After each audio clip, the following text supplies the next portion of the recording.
3:07, News Talk 1420 W.O.C. Good afternoon. It is Dan Dybert sitting in for Jim Fisher. You know what we're going to do a little later? We're going to make a call over to Eric Maitland.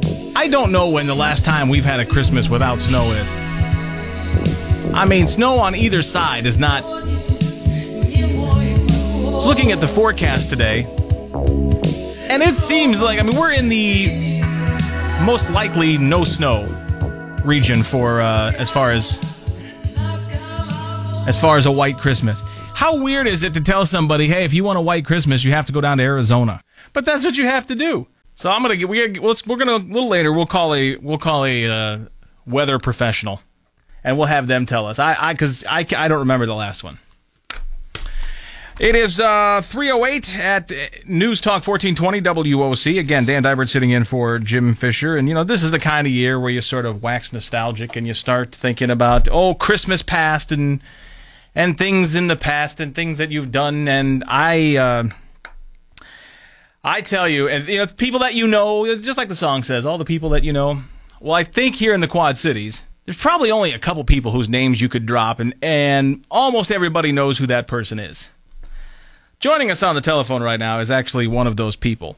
Now, this is a weird one because we don't really, there's no book to sell, there's no CD to sell. This is just a, hey, how the heck are you?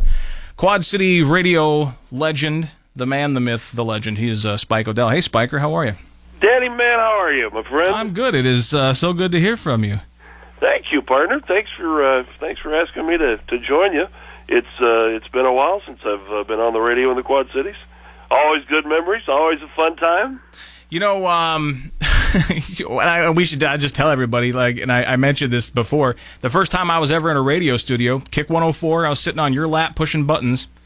And should we come clean, or have you told this story already? About what? About how you and I met. I don't think we've told the story. Would it embarrass you if I told the story? No, not at all. Oh, well, unless you're making something up, and it might not. No, okay, all right. You can jump in if I'm lying here. Oh, okay, it's the actual story. Just under full disclosure here, before we go any further, I've known Dan Dybert since he was just a snot-nosed little kid. His dad and I are best buddies, Wes. And I think it was one of those Saturdays when I was working at KIIK, and you know, Saturdays always kind of easy, kind of laid back. Everybody was out of the office, and you're kind of there by yourself. And I told Wes, I said, yeah, if you're driving around, bring the boys by. They might like to see the radio station or something. So he did. He came by, and I was doing, I think, a 10 to 2 shift or something, which is what I usually did on Saturdays. And you guys walked in, and I, bopped in and out of a record, said something here or there, and I could just see you were pretty enamored by the whole thing. So I said, well, come on up here. So you're right. I set you on my lap. You were just, 9 years old? Yeah, something, yeah. Something like that. Yeah. I set you on my lap, and I said, all right. I said, now, Danny, when I tell you to, push this button here, and then push this button over here. And I pointed at you, and you did it, and you did it again, and the next record started, or whatever it was, and I could just see your eyes. They just lit up. You're like a kid at Christmas. And I thought, oh, man, what did we just start here? This kid's going to be a radio geek. And, yeah, we blame it all on you.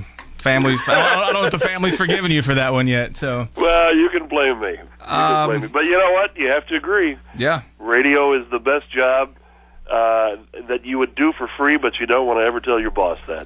You know, in fact, I tell you what, I can remember, here's something you want to laugh. I remember the song that I started. Oh, no. Remember, we were coming out, I think you had me push the button the end of some other song, probably a George Michael song or something. Then you played the KIIK 104 jingle, and then the song was Rock and Roll is King by ELO. You still remember that? Yeah, that was the song I started. So yeah. I can remember the first song I ever played at different radio stations. Can you really? Yeah, I can. What was your first one? The very first song I ever played when I was officially in charge of a radio station. It was a college radio station. But the very first song I played was Go All the Way by the Raspberries. I don't know that one. Go all the way. I'm not going to sing it. No. And then the very first song I played at KStt'd when I did the morning show there, the very first song I ever pushed was Play That Funky Music, White Boy. by Wild Cherry. Yeah? Yeah. I think I can go on, but I don't want to bore you with this. I find it fascinating. Does everybody in radio, you think, remember that first song? Because I remember mine. I was at WRMJ in Aledo, and I played, and my first one, the button that I was Crackers by Barbara Mandrell. Do you remember that song? You can eat crackers in my bed anytime? Yeah, oh yeah. But those things mean a lot to you. Every time I hear those songs, I can remember where I was, and it was the first one. The very first song I played at WBT in Charlotte was Todd Rundgren. I can't think of the name of it now, but it was a Todd Rundgren song. It was an oldie. Oh, there's really only one big one, wasn't there? Todd Rundgren. Well, yeah, his top 40 hit, yeah. Come on now. Anyway, everybody's yawning. Nobody cares about that. Oh, I think they do. So, what have you been up to? I mean, when I mentioned yesterday, I put on Facebook and everything, I said, hey, we're going to have Spike on. I mean, pretty much everybody in the Quad Cities, it's going to be easier if I just say everybody in the Quad Cities says hi. I mean, you have a lot of friends still here in the Quad Cities. I tell you, that ride on the radio down there in the Quad Cities was, I didn't know it at the time. I just thought that's the way it always was, but that's not the way it always was. At KStt'd, for example, the logo was Someplace Special, KStt'd. And now, after all those years, you go back and look at it, and you really understand how true those words are. It was really a special place to cut your teeth on it. And I didn't know at the time what was really going on, but it was nothing short of phenomenal what was going on. It was really cool. Solid staffs. I mean, the people that worked there, these guys were pros. They were pros. And they're legends, all of them. I mean, you start running down the names, and yeah, they're the radio names in the Quad Cities. They're as far as radio goes, they were much further ahead or farther along in the game than other people I met at different places where they should have been. And in my mind, anyway, they were. But part of that is confidence in yourself. You got to have a little bit of an ego. You don't want too much of one, but you got to have a little bit of an ego, and it goes a long way to if you believe you got something going on that's special there, then other people will too. And we did. We played hard, and we worked hard.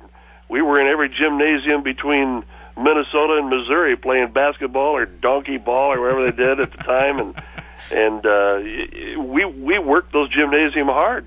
Just to get somebody that wasn't listening to you to listen to you. So those are good days. Those are good memories. It was a great place to cut your teeth.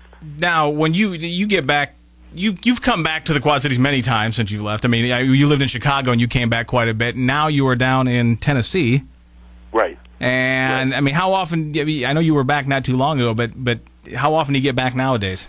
Well, I'm sad to say, probably not as much as I used to anymore. Because Mom is now down here in Tennessee. Everybody, my sister's still in the Quad Cities, but everybody else has moved down here. My brother took a job in Knoxville with his employment where he was working. They transferred him to Knoxville, Tennessee, and his boys both live here in Nashville now. And one of them's married and has kids, so they have grandkids. So John's always in Nashville from Knoxville, which is 2 hours away.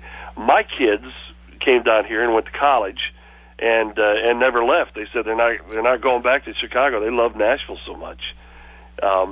So I had always planned on living in Arizona. When I was working with WGN, every year they forced us, but we had to go out to spring training. I know, that was awful. Yeah. Yeah, I know. But every year we get off that airplane, I'd say to my wife, "Man, we left O'Hare and it was 14 below zero." And it's 80 degrees, and you could smell the orange blossoms, and what the heck are we doing up there? So we bought property in Arizona, and it was always the game plan to move there. But my kids were down here. The house I'm in now was an investment, quite honestly. I was, I bought this, and my son and I had been buying some houses and flipping them and trying to make $1 here and there, and we bought this one with the intent on flipping it, and that's when the market went bad, and everything just went south 180 degrees, and you couldn't sell this house for nothing. And so as it got closer to the day I was going to retire, I got to thinking, that's a pretty nice house down there in the Nashville area. Let's go down and move in there, and until we figure out what we're going to do. So we did. We live in this house now. We've fixed it up. I mean, it was a brand new house. It was only 2 years old when we bought it, but it's right on Old Hickory Lake here. It's a beautiful setting, and the golf course is just right out the front door. And how's the game these days? Yeah, I don't want to talk about that. Okay, yeah. It's just we have everything we want here, and our kids are here. My grandkids are here, and why would I want to go anyplace else now? Well, you know what's not there? What's that? What's not there? Jim's Rib Haven. You know what? I made a visit to Jim's Rib Haven about a month ago. I knew you would. I did, and I came down here with a box load of barbecue sauce. Wow. And I'm telling you why. Because down here, not only is it the belt buckle of the Bible Belt, but it's the belt buckle of rib competition down here. Yeah. Everybody has a smoker. Everybody does their ribs. And I love me some ribs. Yeah. So I've been learning. I've been going to these little camps and these little schools, and I try to learn the next trick, and I ask this guy what he does with this and how he does that, and temperatures and smoke and procedure, and I can make a pretty good rack of ribs, my friend, but I'm going to slay him with that Jim's Rib Haven sauce. They got nothing like that down there, huh? Nothing. No. I'm telling you, this is hard to explain to people because I've been to a lot of there's rib cities in this country. You get Memphis. I mean, out in North Carolina, down in Texas, there are rib places, and I have still yet to this day, I've not had a better sauce than Jim's Rib Haven. I'm telling you what, and I'm going to take full credit for it, Jim. If you're listening, you folks over there, I'm taking full credit. I'm going to tell everybody I made that sauce. Spikes. And so I can win a competition. And then we'll keep it our secret, and I'll keep buying sauce from you. Hey, can you hang on just a couple more minutes here? Yeah, Spike O'Dell is with us. We're just catching up with him. Now, I know a lot of you wanted to call up and say hey to Spike. You're more than welcome to. What's your line? Boy, it's 344-1420 if you've got an open mind. W.O.C. News Talk 1420. It's 3:23 at News Talk 1420 W.O.C. Dan Dybert sitting in for Jim Fisher on the phone with us today. Little walk down memory lane. Our good buddy Spike O'Dell is with us. Spike, are you there? I'm here. All right. We're going to take phone calls. You already put me in memory lane? Well, that wasn't right, was it? No. Well, that's right. That's right. I'm no longer working, so I guess that's right. You're out of the radio business for 5 minutes, and that's it. You're memory lane now. I don't say I retired. I'm too young to say I've retired. I just tell people anymore I've just stopped working. Let's be honest, in this job, did you really work to begin with? Was it real work? Well, as long as you're doing something you love, they always say it's not work. Right. But it got to the point for a while where it'll wear you down. Getting up at 2:30 in the morning and that morning show in Chicago. That was the first time I worked as hard as I ever worked in my life. Well, you got all those. I'm not kidding you, man. I mean, you got a lot of people standing around you expecting you to do things. I mean, it's not, it's back in the day you could just sit in the studio by yourself and have fun. Well, on that morning show in Chicago, I mean, it was news, weather, traffic, boom. You got to do this. You got to get the sports. You got to do all. I mean, you actually had to turn your brain on in the morning quickly. Yeah, it did. And you know what? I had to go home and decompress too. I'd get off the air at 9 o'clock and I'd be home by 10:30 or something, and I would literally have to lay down. And if I didn't sleep, I at least had to slow my heart rate down because, when you lay down and everything's quiet and you're trying to get to sleep and you can feel your heart going, bam, bam, bam, bam, bam, bam, just beating fast, and it was an adrenaline rush. It really was, because you've got all this pile of stuff you got to fit in 4 hours, and sometimes you wonder if you're ever going to get it all in there.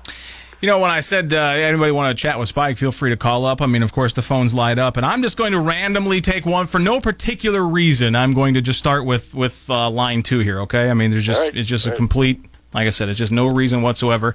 Hi, you are on W.O.C. Hello. Hello. Hello. Hi. Is this W.O.C. AM 1420? It is. This is Lyle Dean, big time, really retired radio. Lyle Dean, Big Time Radio. How are you, my man? Well, I'm pretty excited. The nurse brought me a computer. I'm listening to you from Saskatchewan, and I'm able to do it on the web. And I just wanted to say hi, and I hate you for being younger than me. Well, it's good to hear your voice. I know you're always flying around in the big Learjet all the time, and you're all over the world. And for you to stop whatever you're doing, making deals all around the world, to call in and say hi to me, that is a thrill for me, partner. That made my day right there. Well, I'm really still waiting for that big invitation to come down and float in your lake. But in the meantime, I have a goldfish. Lyle, it's good to hear. It's nice to hear Lyle's voice too. I mean, this. If you're a radio geek, what's happening right here is just absolutely amazing. That is, boy, I tell you what, that's a family reunion right there. Yeah, it is. So, but I don't want to eat up a lot of time because I'm sure there are at least 6 other people somewhere who want to talk to you, Spike. But by golly. You know, you're my hero. You're a splendid young man. And thank you very much. Young because you are young. Next time you're flying over the Nashville area, wave the wings at me, will you? I will certainly do that, and my very best to Mr. Dybert, who's doing an exceptional job, and I suggest he take over this spot at his earliest convenience. Thank you, Lyle. Appreciate it. Thanks, Lyle. Good talking to you, buddy. That's pretty amazing right there. Oh, man. That's Lyle Dean, one of the cast of characters that we had on the radio with us at KIIK 104. You remember Manuel Labor? Yeah. You remember Foxy Charon? You remember? Oh, man, all these guys. Leroy up at the bar in Clinton. He would call every morning at 5 o'clock. That's one thing I think I learned how to do pretty early on in the radio was rely on other people. I mean, not so you didn't have to work, but I always thought that people out there, everybody had an interesting story, or maybe they were an interesting character. But I thought everybody had a story or something unique about them, and I was blessed enough with program directors who allowed you to do that and create that. And let it develop and come into things, and they became regular hooks on the radio show. You know, where people they wanted to tune in. I always told people, you know, when I would go out and talk to kids at radio classes at colleges or high schools or something, I said, you know what? Everybody says they want to get into radio so they can play Led Zeppelin or Uriah Heep or whatever it is. And I said that's all well and good. But I said, let me tell you, they can train a monkey to start a record. When you have people turning on the radio to hear what you have to say instead of the music you play, then you're going to make a couple extra bucks. This is Spike O'Dell. He is KIIK 104, WGN legend, and he's not. What are we saying? Not retired. He's not working anymore. He's I stopped working. He's not working. He's hanging out in Nashville. And Spike, the lines are full. I got to hit another break, and I don't know what kind of time frame you're on. Can you hang out with us a little longer? Can you? I will be here till 8:30 this evening. Well, I mean, there may be other shows going on, but I'm staying here till 8:30 this evening. Just keep you on hold till then. All right, Spike, right. Hang on just a moment. We'll get back to more with Spike O'Dell. This is really fun. I mean, this is if you grew up in the Quad Cities, man, this is a great time to be listening to the radio right now, isn't it? It is 3:30. My name is Dan Dybert. I'm sitting in for Jim Fisher.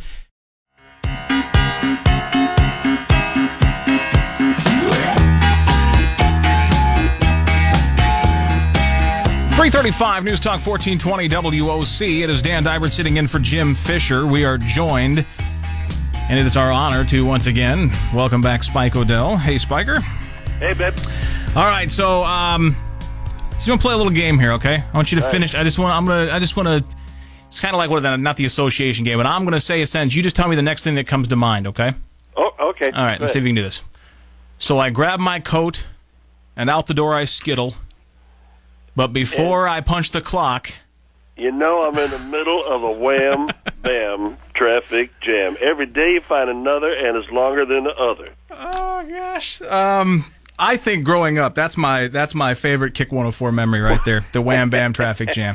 You know, I can't even believe I remember that. I've not heard that in... Oh, my gosh. It's got to be 20 years I haven't even heard that song. You don't have the 45, or you don't have anything laying around with that on there? Yeah, I did. I had some, that remained in a 45. But I don't know if you remember, but about 6 years ago, I had a house fire up in the Chicago area, and everything burnt down. I mean, we just lost every stinking thing I ever had. I had a lot of radio memorabilia from back in the Quad Cities stuff, and it's gone, man. It's just gone. But you know what? It's stuff. As long as you got your memories, you're okay. It's just stuff. I say we pick some charity and we re-record the Wham Bam Traffic Jam for we re-release it. We do the 2011 version of Wham Bam Traffic Jam. It was pretty hokey, if I remember, but it was a lot of fun to do. Let's get some more calls. A lot of people want to. Did I hit? Yeah, okay. I keep hitting the wrong buttons here, Spiker. I'm sorry. All right, let's grab some phone calls in here. Yes. How about James? Hey, James, you're on W.O.C. Good afternoon. Hey, Spike, I ain't heard that voice in the Quad Cities in a long time. Hey, James, how you doing, my man? Pretty good, man. I said I'm going to date myself and you pretty bad here pretty quick. Back in the early 70s, McDonald's had a contest to where if you called your radio show and repeated all the ingredients on a Big Mac, you got a Spike the Mike T-shirt. My brother won that contest. All right, wait a minute. You ready to go? Here we go. Yep. 2 all-beef patties, special sauce, lettuce, cheese, pickles, onions on a sesame seed bun. Very nice. That was good. Thank you very much. Still got that shirt. Thank you very much. Thank you. Thank you, James. Thanks, Mike. Bye-bye. Thanks, James. All right, let's try, oh, boy, I don't know. How about Dan? Hey, Dan, you're on W.O.C. Good afternoon. Hi there. Hello. Hi, Spike. Yeah. Hey, Spike, you remember I used to drive by the window at KStt'd in my 59 Corvette. and you'd want to beep. And I'd honk at you. And we spent a little time together, did some 12-ounce arm curls. Hey, Dan, I know who this is. How you doing, man? I'm going to tell you what a friend will do. My wife's out of town, and it's my birthday. Today is?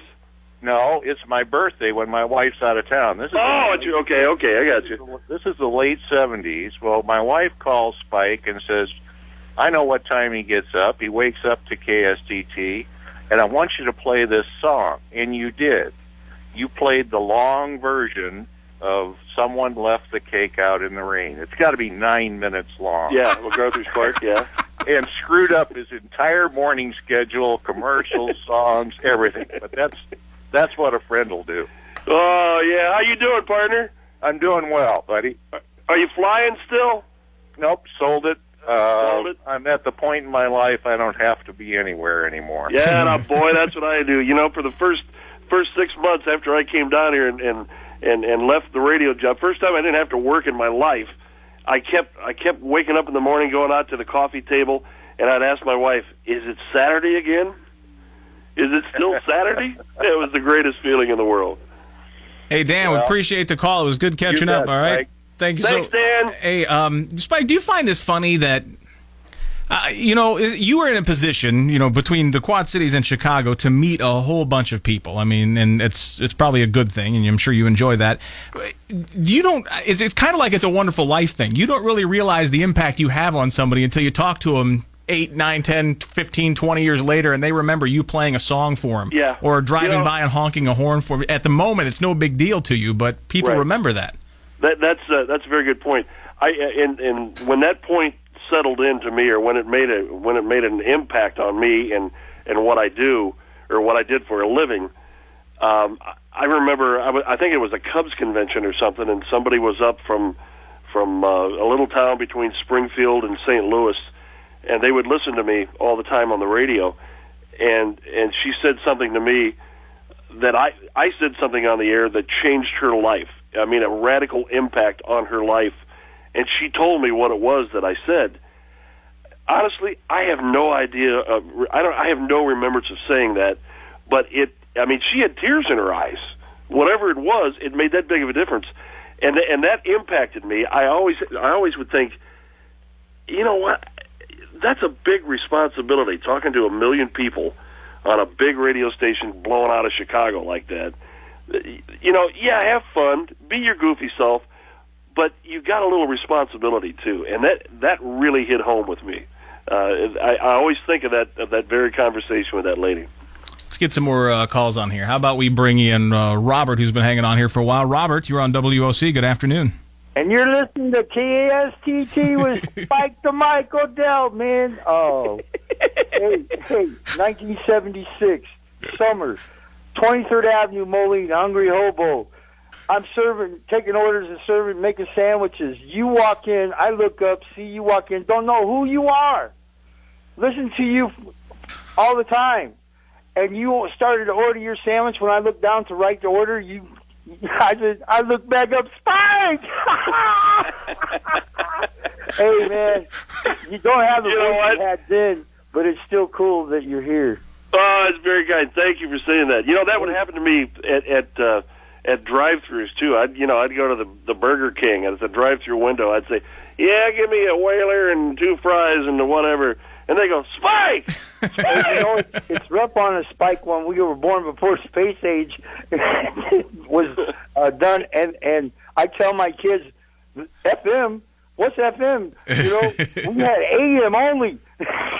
Yeah, oh yeah. AM only in them days, And I remember going or leaving Charlotte, North Carolina. I was down there for a couple of years and came back to KIIK. And there were those in the media that wondered how it would play because it was on FM. It wasn't AM. Right. Now, I don't want to stay on too long. Spike, listen. I'm a disabled, retired truck driver. After I was 19 when a hungry hobo. I'm 55 in January. And for 30 years, you were in my mind and heart all across this nation in 2.5 million miles of driving, delivering goods in this nation. No other DJ was as good as you, dude. Oh, man, thank you very much. Thank you. You're God very bless kind. you and yours. Merry Christmas and a prosperous Happy New Year. Same to you, partner. Thank you, Robert. Nice. Yeah. We love you. We want to keep you. Thank you, Robert. You're very kind. Don't need a fight there. That was that's pretty amazing. Oh, that's very nice. It's like I say, you have no idea, just by your job, the difference you can make. And you know what? That's kind of what I always kind of wanted to do. I always wanted to, if all I ever did was make a difference. I loved my job at the factory, working for International Harvester. But I always wondered, was I making a difference? Was what I was doing? Did it make a difference to somebody that day? And I figured on the radio, as long as I told you to take an umbrella and it rained, that I was making a difference. You know what I mean? Something that's simple. Do you miss that? I mean, you're a guy who talked every morning for, I don't even want to say the number of years. I don't know if you're comfortable with that, but it was many, many, many years you talked every morning and you had something to say and people had to listen. You miss doing that? There are times, I won't lie to you, there are times I do miss it. But for the most part, I'm very comfortable with my decision to walk away from it. No regrets. I was lucky enough to work 31 years in radio without ever being fired. That's something that never happens. That never happens. I was never fired from a job. I never sent out an audition tape. Somebody always found me, Yeah. and asked me to work for them or whatever it was. If I ever moved on, it was. I have no regrets. I'm very comfortable with the decision. It was. Radio was changing. It was getting different. It was becoming very political. And you know me, I don't get into that stuff. I'm not a good game player, so I just, I have nothing bad to say about anybody, anywhere, anything. I enjoyed every bit of it. And like I say, for 30 years, you were doing something you loved, so it didn't feel like work. We had Bobby Schilling in here a little earlier, and and congressman there from the local area. Yeah, I guess one of your aunt used to work for his aunt or something like that. Oh, really? Yeah, Aunt Becky, Aunt Bessie, Betty. No. Something that started with a B. I don't know. Oh, I feel bad. The congressman told me to tell you too, right when he was walking out, and I was just kind of excited to meet the congressman, so it just kind of went out of my. Yeah. Well, maybe it's a friend or something. Yeah. I mean, really, if you were here though, somebody in your family at some point had to cross paths with pretty much everybody in the Quad Cities, though, at some point. So. Oh yeah, it certain points. Yeah, and Dad, my dad was the chief of police in East Moline for years, a policeman there, and my dad, it was like riding in the car with him. It was like Andy Griffith going down Mayberry's main street there, because you know how he'd have his arm out the window with a lucky strike at his left arm and his hand on the wheel, and every time a car would go past, you'd see those three fingers on the wheel go up like, "Hey, how you doing? Hey, how you doing?" Those fingers were always going up and down, waving at everybody. He was like the last Andy Griffith. And it probably didn't change too much after his son got on the radio. That family tradition probably kept going, didn't it? I mean, everywhere you went. For me, I was lucky because I was a product of the hometown area there. I knew the back roads. I knew the towns and what was going on, and the little oddities about every little nook and cranny in the Quad Cities area. And most of the guys that I started to work with there at KStt'd, they were from out of town. I mean, from all over the country. And one of the guys literally was living out of the back of his car in the back parking lot at KStt'd. And I was the old man of the radio. I didn't go on the air till I was 25 years old. So, wow. I felt like it was my obligation to have everybody over at the house for Thanksgiving, and we'd cook up a couple turkeys, and everybody come to our place, and we were just one big happy family. Like I say, we worked hard and we played hard. Kind of interesting how radio goes in circles. Now there's so many still, back living out of their car again in radio. I mean, it's like it's an amazing circle that it goes in. Hey, Spike, one more segment. Can we do one more? Yeah. You got time? Okay. A lot of people. I'm staying until 8:30. I don't know what you're doing. I'm here till 8:30. All right. Spike O'Dell is with us, and hey, why talk to yourself when you can talk to us? 344-1420. W.O.C. News Talk 1420. 353 News Talk 1420 W.O.C. It's Dan Dybert sitting in for Jim Fisher. We are joined on the phone. He's in Nashville, or near Nashville, Tennessee. Spike O'Dell is with us. Hey, Spiker. Danny man. All right. Now, let me ask you this. When you get back to the Quad Cities, what are your must-dos? Obviously, Jim's Rib Haven is there. What are your other must-dos? You can name them right with me probably. I've got to have that. I've got to have Whitey's ice cream. I've got to do Frank's pizza. I got to do a Happy Joe's pizza. I got to do a Harris pizza. I've got to do Rudy's tacos. Ice Cream Palace down in Silvis. You got to do that one. Let me tell you something funny. Everybody who's from the Quad Cities, when you ask them, when you go to the Quad Cities, what is it you got to do? Every single person will name off a list of restaurants. Yeah. I just meant in general. What do you do when you? I thought that's what you meant. I know, but that's what everybody means, because when you think Quad Cities, you're right. I mean, every place you just mentioned is on the must-do list for somebody who moves away from the Quad Cities. And I know when I go back there, I'm gonna be eating way too much. I just dive into one place and I have my wife burp me, and then we drive off to the next place. Let me get some more calls out here before the top of the hour, and we do appreciate you hanging on here with us, Spiker. Gary, you are on W.O.C. Good afternoon. Hey, how are you doing, Dan? Good. What's up? Well, I just listening out here in Phoenix, Arizona to my old friend Spike. I'll tell you, how you doing, Spike? Captain Stanley. Oh, it's Gary Stanley. How you doing, partner? I'll just take a couple of seconds because I've got a great story. Spike and I started the radio back in, 77, about the same time, but I went off into aviation and he stayed with radio. We always kind of had an admiration for each other because he loved flying and thought it was pretty cool. And I thought it was pretty cool that he had all this tremendous talent on the radio. And so I just got to tell you a short story. One time I'm flying a jet from the East Coast, and it's at night. We're flying at 35,000 feet over Lake Michigan, about ready to start our descent into Moline.